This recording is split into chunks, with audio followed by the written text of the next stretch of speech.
നമസ്കാരം. മലയാളി വാർത്ത ഇൻസൈഡിലേക്ക് സ്വാഗതം. അങ്ങനെ ഇസ്രയേലിനൊപ്പം പല രാജ്യങ്ങളും ഒത്തൊരുമിച്ച് ചേരുമ്പോൾ ഇറാനുള്ളിൽ തന്നെ ഒരു പടയൊരുക്കം ഖമനേയിക്കെതിരെ ഉണ്ടാകുന്നു എന്ന് വേണം മനസ്സിലാക്കാൻ.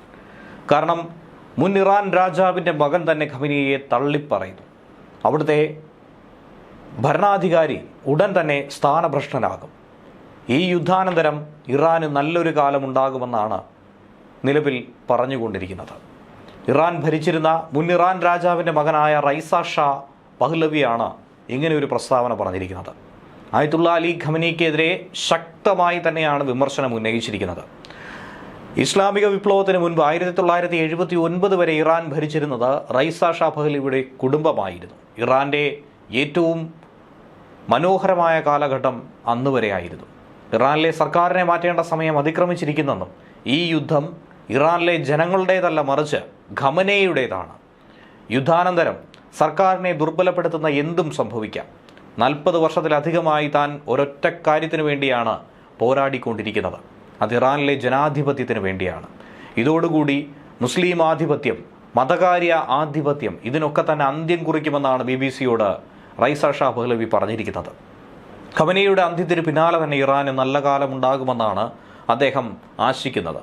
ഇറാനിലെ സർക്കാരിനെ മാറ്റാൻ ലോകത്തോട് ആവശ്യപ്പെട്ടുകൊണ്ട് അദ്ദേഹം എക്സിൽ വീഡിയോ സന്ദേശം അടക്കം പങ്കുവച്ചിട്ടുണ്ട്. ഇറാനിലെ ജനങ്ങളെ ദ്രോഹിക്കുക എന്നതല്ല ഇസ്രയേൽ നടത്തുന്ന ഈ ആക്രമണത്തിൻ്റെ ലക്ഷ്യം. അത് വിമോചനമാണ്.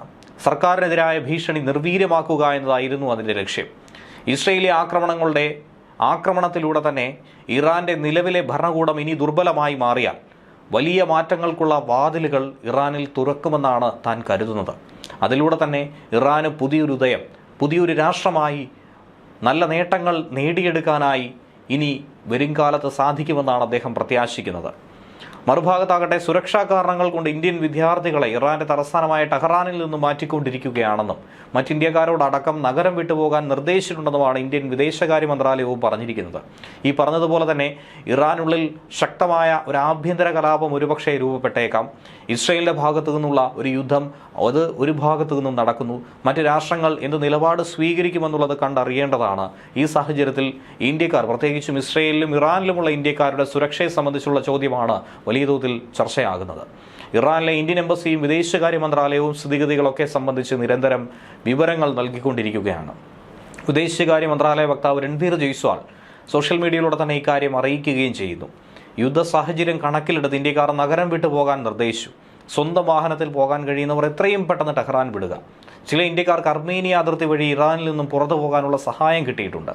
കഴിയും വിധത്തിലുള്ള എല്ലാ സഹായവും നൽകുക എന്ന രീതിയിൽ എംബസി സമൂഹവുമായി നിരന്തരം ബന്ധപ്പെട്ടുകൊണ്ടിരിക്കുന്നു. സ്ഥിതി ഇപ്പോഴും അസ്ഥിരവും ദുർബലവുമായിക്കൊണ്ടിരിക്കുന്നു. അത് കണക്കിലെടുത്തുകൊണ്ടാണ് ഈ ഉപദേശങ്ങൾ പുറപ്പെടുവിക്കുന്നതെന്നും വിദേശകാര്യ മന്ത്രാലയം പറഞ്ഞിട്ടുണ്ട്. ഇന്ത്യൻ പൗരന്മാരുടെ സുരക്ഷ തന്നെയാണ് നമ്മളെ സംബന്ധിച്ച് ഏറ്റവും പ്രധാനം. ഇസ്രയേലിലെയും ഇറാനിലെയും സ്ഥിതിഗതികൾ അതിവേഗം വഷളായിക്കൊണ്ടിരിക്കുന്ന ഒരു ഘട്ടം കൂടിയാണ്. ഇന്ത്യൻ പൗരന്മാരുടെ സുരക്ഷ ഉറപ്പാക്കാൻ ഇന്ത്യൻ സർക്കാർ, കേന്ദ്ര സർക്കാർ വിപുലമായ നടപടികളാണ് ഒരു ഭാഗത്ത് സ്വീകരിച്ചുകൊണ്ടിരിക്കുന്നത്. ഇറാൻ മുൻപും ഡ്രോണുകൾ അയച്ചുകൊണ്ട് ഇസ്രയേലിനെതിരെ തിരിച്ചടിക്കാൻ ശ്രമം നടത്തിയിട്ടുണ്ട്. പക്ഷേ അതൊക്കെ തന്നെ കൃത്യസമയത്ത് ഇടപെട്ട് തടസ്സപ്പെടുത്തിയിരുന്നു.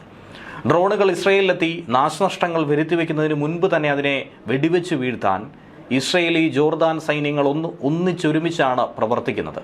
തങ്ങളുടെ വ്യോമാതിർത്തിയിൽ പ്രവേശിച്ച നിരവധി ഡ്രോണുകളും മിസൈലുകളും തങ്ങളുടെ സൈന്യം തന്നെ തകർത്തെറിഞ്ഞുവെന്ന് ജോർദന്റെ ഔദ്യോഗിക വാർത്താ ഏജൻസി പലതവണ റിപ്പോർട്ടുകൾ പുറത്തുവിടുകയും ചെയ്തിരുന്നു. ഇസ്രയേലിനെ ആക്രമിക്കാനായി ഇറാൻ വിക്ഷേപിച്ച പല ആയുധങ്ങളും അങ്ങനെ ആകാശത്ത് വെച്ച് തന്നെ ജോർദൻ നശിപ്പിച്ചു. അതുകൂടാതെ യുദ്ധ സാഹചര്യം കാരണം ജോർദൻ തങ്ങളുടെ വ്യോമാതിർത്തി താൽക്കാലികമായി അടച്ചിട്ടു. പിന്നീട് കുറച്ചു നേരത്തിന് ശേഷം അത് തുറന്നു കൊടുക്കുകയും ചെയ്തു. ഇസ്രയേലിന് വേണ്ടി തങ്ങളുടെ വ്യോമാതിർത്തി ഒരു യുദ്ധക്കളമാക്കാൻ അനുവദിക്കില്ലെന്നും തങ്ങളുടെ ആകാശത്ത് ഏതെങ്കിലും തരത്തിലുള്ള ലംഘനം അനുവദിക്കുന്നതല്ല എന്നും ജോർദൻ തറപ്പിച്ചു പറയുകയാണ്. അത് ഇറാനുള്ളൊരു താക്കീതാണ്. 2 മാസം മുൻപും സമാനമായ സാഹചര്യം ഉടലെടുത്തപ്പോൾ ഇസ്രയേലിന്റെ സഹായത്തിന് ജോർദനായിരുന്നു മുന്നിട്ട് നിന്നത്. ജോർദനിലെ അബ്ദുള്ള രണ്ടാമൻ രാജാവും ഇസ്രയേൽ പ്രധാനമന്ത്രി ബെഞ്ചമിൻ നെതന്യാഹുവും ഏറ്റവും അടുത്ത സുഹൃത്തുക്കൾ കൂടിയാണ്. സിറിയയ്ക്ക് മുകളിലൂടെ വന്ന ഇറാന്റെ മിസൈലുകൾ തങ്ങൾ തകർത്തുവെന്ന് ഇസ്രയേൽ സൈന്യം അന്നേ പറഞ്ഞിരുന്നു. ജോർദന്റെ മുകളിലൂടെ വന്നത് ജോർദൻ സൈന്യം തന്നെ വെടിവെച്ചിട്ടു. അത് അവരുടെ ഔദ്യോഗിക വാർത്താ ഏജൻസി തന്നെ പറഞ്ഞു. മുസ്ലിം ഭൂരിപക്ഷ രാജ്യമായ ജോർദൻ ഇതിനു മുൻപും യുദ്ധ സാഹചര്യങ്ങൾ ഉടലെടുത്തപ്പോൾ ഇസ്രയേലിനൊപ്പം ചേരുന്ന ഒരു കാഴ്ച തന്നെയാണ് കാണുവാൻ സാധിച്ചത്. ഏറ്റവും അടുത്ത ബന്ധമാണ് ജോർദന് ഇസ്രയേൽ മേഖലയുമായിട്ട് പുലർത്തുന്നത്. അവരുടെ രാജാവ് അബ്ദുള്ള പ്രവാചകൻ മുഹമ്മദ് നബിയുടെ നേരിട്ടുള്ള പിൻഗാമിയായി തന്നെയാണ് ലോകത്താകമാനം എല്ലാവരും വിശ്വസിക്കുന്നത്. ഇപ്പോഴത്തെ സംഘർഷത്തിൽ പ്രധാന പങ്കാളികൾക്കിടയിൽ തന്നെയാണ് ജോർദൻ സ്ഥിതി ചെയ്യുന്നത്. ഒരു വശത്ത് ഇസ്രയേൽ, മറുവശത്ത് വെസ്റ്റ് ബാങ്ക്, അപ്പുറത്താകട്ടെ ഇറാഖും. ഇറാന്റെ അയൽക്കാരൻ കൂടിയാണ് ഇറാഖ്. അതിന്റെ ഭൂമിശാസ്ത്രപരമായ സ്ഥാനം കാരണം ജോർദന്റെ വ്യോമതിർത്തി കടന്ന് മാത്രമേ ഇറാന് ഏതെങ്കിലും തരത്തിൽ ഇസ്രയേലിനെ ആക്രമിക്കാൻ കഴിയൂ എന്നുള്ളതാണ് വസ്തുത. ജോർദൻ അമേരിക്കയുടെ ഒരു പ്രധാന സഖ്യകക്ഷി കൂടി ആയതുകൊണ്ട് 1994 ഇസ്രയേലുമായി ഒരു സമാധാന കരാറിൽ ഒപ്പുവെച്ചിരുന്നു. അങ്ങനെ ചെയ്യുന്ന രണ്ടാമത്തെ അറബ് രാഷ്ട്രമായി ജോർദൻ മാറി. കരാറിന് ശേഷം ഇരു രാജ്യങ്ങളും വളരെ അടുത്ത സുരക്ഷാ ബന്ധങ്ങൾ നിലനിർത്തിയിട്ടുണ്ട്. രഹസ്യാന്വേഷണ വിവരങ്ങളടക്കം പരസ്പരം അങ്ങോട്ടും ഇങ്ങോട്ടും കൈമാറാറുണ്ട്.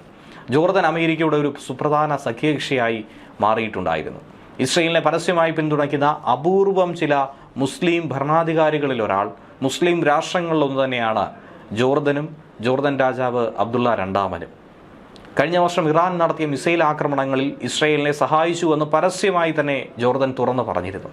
2024 ഒക്ടോബറിൽ ഇറാൻ ഇസ്രയേലിന് നേർക്ക് ഏകദേശം 180ഓളം മിസൈൽ വർഷം നടത്തിയത് നമുക്കേവർക്കും അറിയാം. അതിൽ നല്ലൊരു പങ്ക് മിസൈലുകളെയും ജോർദൻ തന്നെ അവരുടെ വ്യോമാതിർത്തിയിൽ വെടിവെച്ച് വീഴ്ത്തിയിരുന്നു. മറ്റ് രാജ്യങ്ങളിൽ നിന്നും ജോർദനിൽ നിന്നും വിമർശനങ്ങൾ നേരിട്ട് കേട്ടിട്ട് പോലും സർക്കാർ തലത്തിൽ തീരുമാനം ഉറച്ചു കൈക്കൊള്ളുകയും ഇസ്രയേലിനുള്ള പിന്തുണ അത് അന്നും ഇന്നും ഒരുപോലെ തന്നെ നൽകുകയും ചെയ്യുന്നു ജോർദൻ. തന്റെ പിതാവായ ഹുസൈൻ രാജാവിന്റെ മരണശേഷം 1999 മുതൽ 25 വർഷക്കാലത്തിലധികമായി അബ്ദുള്ള രണ്ടാമൻ രാജാവ് ജോർദൻ ഭരിക്കുകയാണ്. ഹഷെമൈറ്റ് രാജകുടുംബത്തിൽപ്പെട്ട അദ്ദേഹം മുഹമ്മദ് നബിയുടെ 43ാം തലമുറയിൽ നിന്നുള്ള നേരിട്ടുള്ള പിൻഗാമിയാണെന്ന് മുസ്ലിങ്ങൾ വിശ്വസിക്കുന്നു.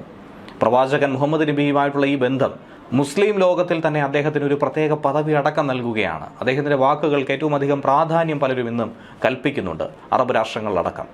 UK-യിലും US-ലും പഠിച്ച ജോർദനിലെ അബ്ദുള്ള രണ്ടാമൻ രാജാവ് ആധുനിക ജീവിത ശൈലിയാണ് വെച്ചു പുലർത്തുന്നത്.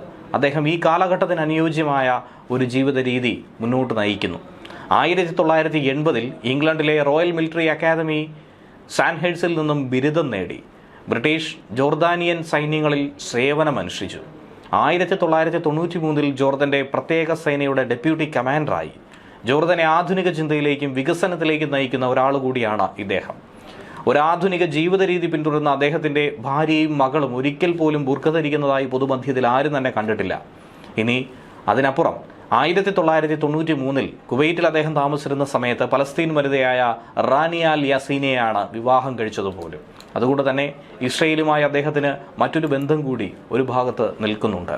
അതേസമയം ഇപ്പുറത്ത് സിറിയ മറ്റൊരു രീതിയിൽ തന്നെയാണ് ചെയ്തുകൊണ്ടിരിക്കുന്നത്. നേരത്തെ ബാഷർ അൽ അസദിന്റെ ഭരണകാലയളവിൽ ഇസ്രയേലിന് പ്രതികൂലമായ സാഹചര്യമാണ് ഉണ്ടായിരുന്നതെങ്കിൽ ലെബനനിൽ ഹിസ്ബുള്ളയ്ക്ക് ഇറാൻ ആയുധങ്ങൾ എത്തിച്ചത് സിറിയയിലൂടെ ആയിരുന്നെങ്കിൽ, എന്നാൽ ഇപ്പോൾ അസദ് സൈന്യത്തെ അടിച്ചോടിക്കുകയും വിമതർ ഭരണം പിടിക്കുകയും ചെയ്തതോടെ അവിടെ ജുലാനിയുടെ നേതൃത്വത്തിൽ മറ്റൊരു സർക്കാർ തന്നെയാണ് ഉദയം കൊണ്ടിരിക്കുന്നത്.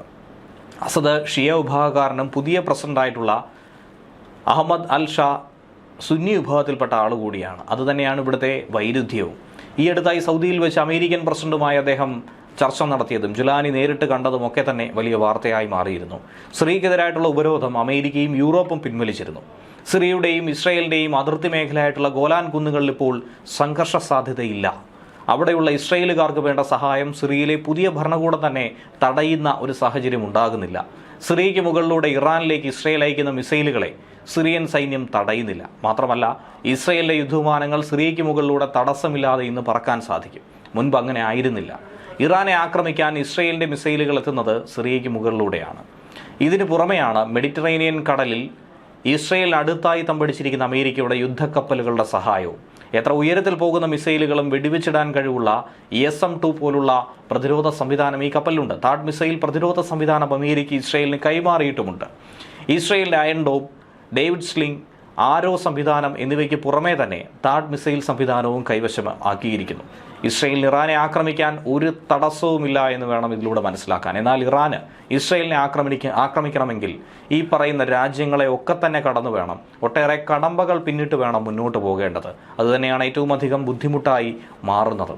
ന്യൂസ് ഡെസ്ക് പള്ളി വാർത്ത ഇൻസൈറ്റ്.